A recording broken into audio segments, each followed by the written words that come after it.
Puji Tuhan, teman-teman, kita masih diberikan kesempatan terus oleh Tuhan kita untuk kita bisa berjumpa dan kita memiliki waktu untuk mengkaji suatu kajian ya terkait dengan topik ini masih berupa pemahaman tentang Isra Miraj ya teman-teman ya.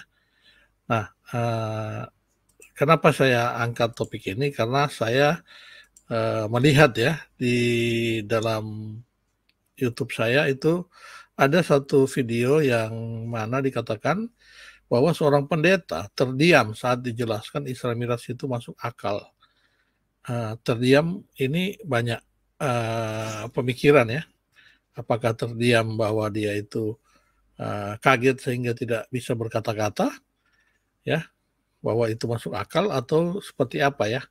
Tetapi memang video-video yang ada, terutama video-video dari Zulfikar M. Abbas yang ini terkait dengan debat-debat itu saya tidak pernah nonton kalau yang berasal dari rekaman-rekaman YouTube yang diambil, bukan YouTube, WhatsApp, WA, grup WA, kemudian diambil dan dipotong-potong, kemudian disajikan di dalam YouTube, ya.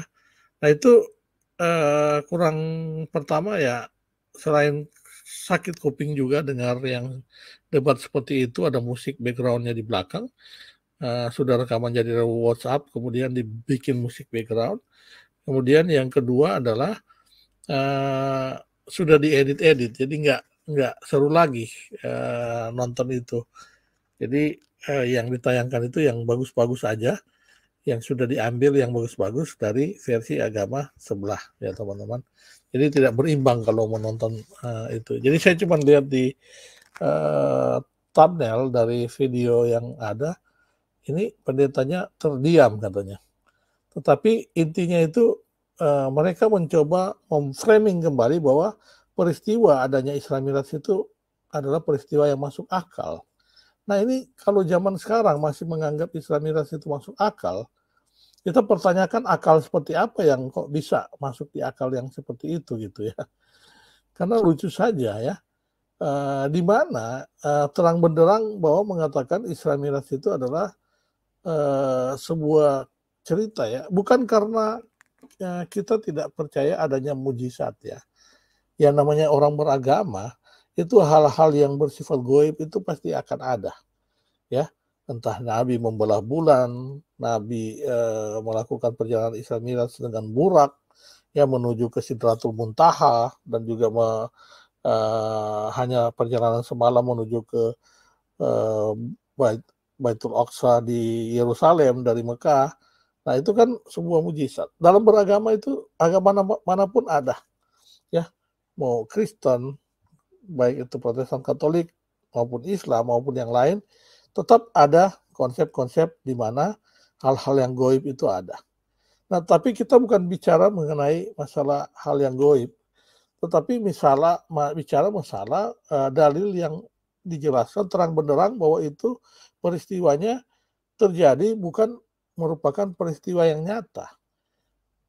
Jadi itu yang kita tekankan di sini, bahwa kalau menyatakan bahwa peristiwa Isra Miraj itu adalah peristiwa nyata dan masuk akal, nah itu yang kita pertanyakan, apalagi di zaman sekarang ini di mana hadis-hadis seperti itu bisa diakses gitu.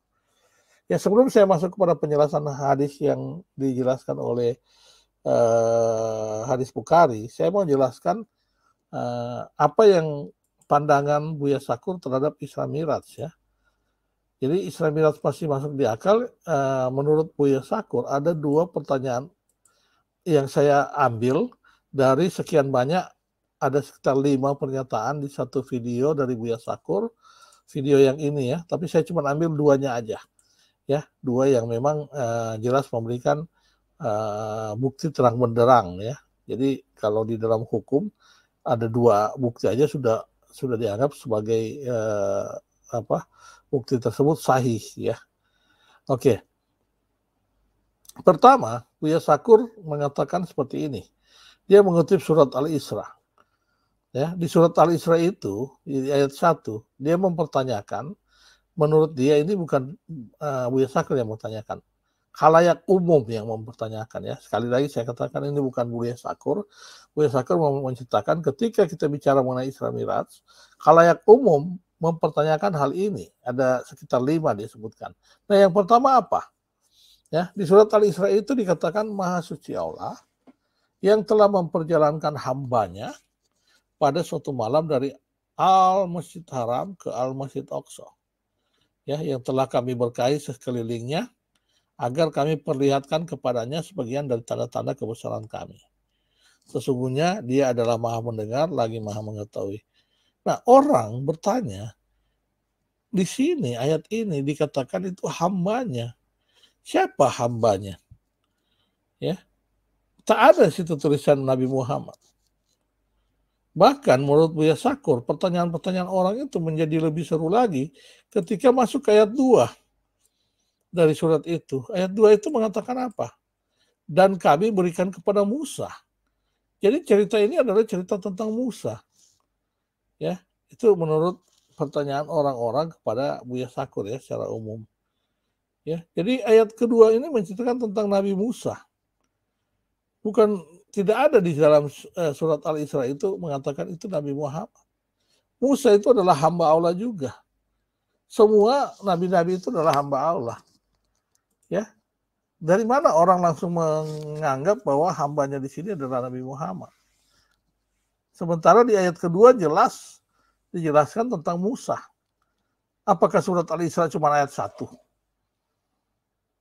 Tidak, ya. Surat Al-Isra ini semua ayat yang ada di dalam kisah Al-Isra ini.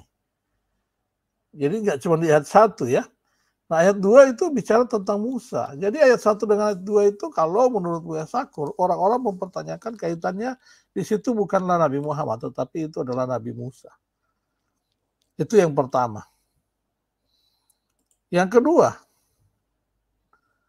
sebenarnya ini yang ketiga ya. Ada yang kedua saya nggak ambil ya. Yang kedua itu yang tadi mempertanyakan ada perjalanan dari Masjidil Haram ke Masjidil Aqsa. Waktu zaman peristiwa Isra, di mana ayat Al-Isra itu diturunkan, itu adalah tahun kedua kenabian. Dan waktu itu tidak ada namanya Masjidil Haram di Mekah. Mekah itu masih merupakan tempat para pagan, ya, sesembahan para pagan. Belum ada Islam, belum ada berdiri masjid di situ. Ya, jadi tidak ada Masjidil yang namanya Masjidil Haram di Mekah pada saat peristiwa Isra itu. Jadi sebenarnya itu juga dipertanyakan juga, tetapi saya nggak angkat di sini. Saya angkat yang ini, teman-teman. Ya, ada yang ngantar nggak, kata Buya? Lalu pulang waktu Nabi Isra Miraj itu ada yang nyebut nggak? Nggak ada, kata Buya. Malah dia tinggal di rumah perempuan anak pamannya. Ini ada hadisnya. Kalau nggak salah kata Buya Syakur itu namanya Umi Kalsum. Tapi benar Umi Kalsum.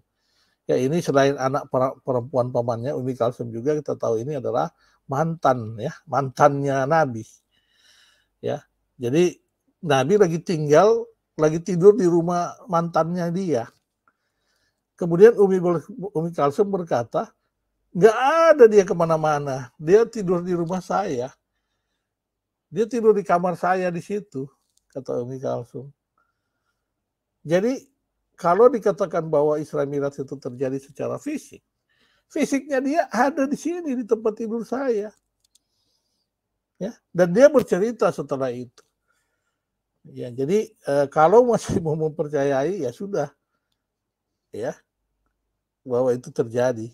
Tetapi Umi Kalsum yang melihat sendiri bahwa mantannya ini lagi tidur di rumahnya dia. Oke ya. Nah, sebenarnya apa yang tadi saya katakan bahwa yang membuat saya yakin bahwa ini bukanlah sebuah peristiwa yang terjadi dan masuk akal, itu adalah saya ambil dari hadis Imam Bukhari, ya. Ya, kita tahu ya Imam Bukhari ini sahih ya. Kemudian ini adalah penulis hadis yang paling otentik di antara semua penulis hadis. Ya. Kalau masih meragukan Imam Bukhari, ya sudah. Ya seperti itu. Nggak usah beriman aja. Karena apa? Sebagian iman dari umat muslim itu bergantung pada hadis-hadis. Dan hadis-hadis yang paling banyak dan paling otentik adalah dari Imam Bukhari. Kalau masih meragukan Imam Bukhari, ya sudah.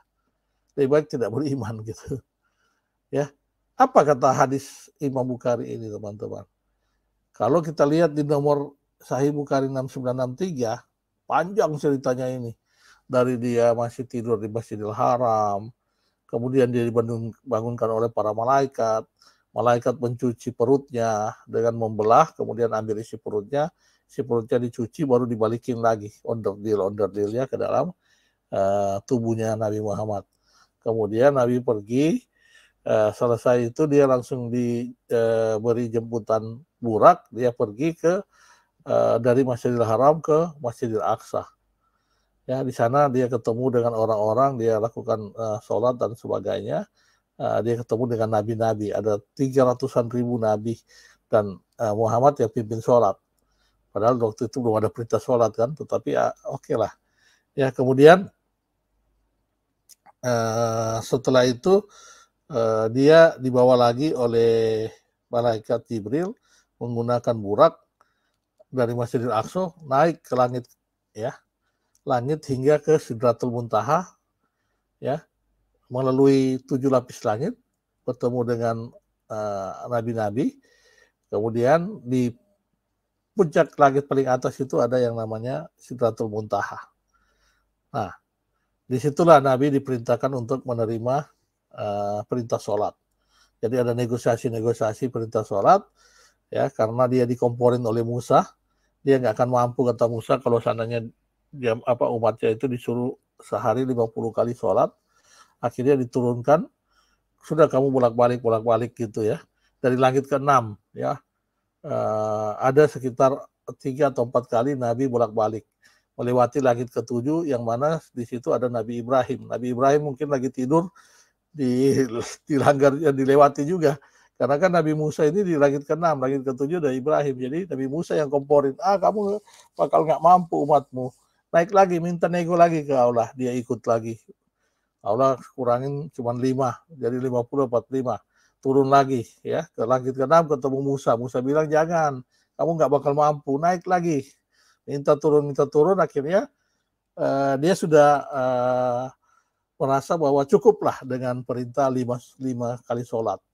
Ya, setelah itu di sini dia katakan lagi kepada Musa bahwa terakhir Allah sampai terakhir ini mengatakan 5 kali sholat saja. Ya, kemudian Musa masih ngomporin, sudah 5 kali sholat dari 50 udah turun, Musa masih komporin. Kata Musa gini, demi Allah, aku pernah membujuk Bani Israel untuk lebih remeh daripada itu. Jadi nggak cuma 5, kurang dari 5, mungkin cuma 3 atau 2. Namun mereka meninggalkan sholatnya itu, kata hadis itu ya. Maka Musa komporin, balik lagi sana, temui lagi Tuhanmu. Dia akan memberi keringanan terhadapmu. Jadi dari 50 bisa turun ya. Kemudian Rasulullah berkata, hai Musa, demi Allah aku sudah malu. Masa udah dari 50 udah bolak-balik juga. Capek juga lah bolak-balik. Kau kira enak naik turun kayak teh celup gitu. Ya. Lewat si langit ke-7 lagi ada Nabi Ibrahim, mungkin dia lagi istirahat kali di langit ke-7. Kita lewat aja kan gitu. Sudahlah, saya udah malu lah. Saya nggak mau lagi. Jadi aku telah malu kepada Tuhanku terhadap protes yang aku katakan terhadapnya. Akhirnya Musa bilang, oke lah, baiklah kalau begitu, silakan kamu turun. Silakan angkat kaki dari sini, turun aja kamu ke bumi. Akhirnya apa? Nabi turun. Maka di sini baca baik-baik hadis ini teman-teman yang saya tandai paling terakhir. Maka Nabi bangun ya dari tidur, ini dalam kurung tidur yang ketika itu beliau di Masjidil Haram. Jelas ya teman-teman bahwa hadis ini adalah hadis yang sedang menceritakan panjang lebar, dia lagi tidur teman-teman. Nah, percaya nggak bahwa peristiwa itu terjadi ketika Nabi sedang tidur? Ada hadisnya. Makanya saya katakan kalau nggak percaya hadis, udah ya Coret aja hadis-hadis yang kalian nggak percaya, mana yang kalian nggak percaya, dan nggak usah beriman lagi. Seperti itu. Ya, jadi kesimpulannya dari kajian ini, kalau semua mengatakan bahwa seorang pendeta terdiam yang dijelaskan mengenai Isra Mi'raj, saya nggak nonton jelaskan bagaimana, terus masih mengatakan masuk akal peristiwa Isra Mi'raj itu, masih mau percaya lagi nggak kalau peristiwa itu terjadi benar-benar secara fisik dan masuk akal? Ya, saya tidak menjelaskan bahwa itu tidak mungkin secara secara goib.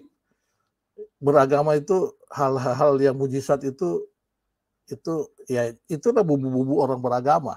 Makanya dikatakan iman karena kita tidak melihat namun kita percaya. Bukti dari segala sesuatu yang tidak kita lihat ya tetapi kita percaya, itu beriman. Tetapi saya tidak mempermasalahkan kita percaya mujizat itu atau tidak. Tidak. Saya anggap mujizat itu ada, bisa jadi ada. Tetapi saya mengatakan bahwa berdasarkan dalil-dalil jelas peristiwa Isra Mi'raj itu adalah peristiwa di mana Nabi sedang tidur. Ya, itu aja ya maksudnya. Udah terbukti di mana? Di sini, Sahih Bukhari 6963. Dan diperkuat dengan hadis-hadis lainnya. Oke? Salam sadar ya, cepat sadar teman-teman. Saya hanya menyampaikan itu saja. Saya rasa saya mohon pamit. Tuhan beserta kita.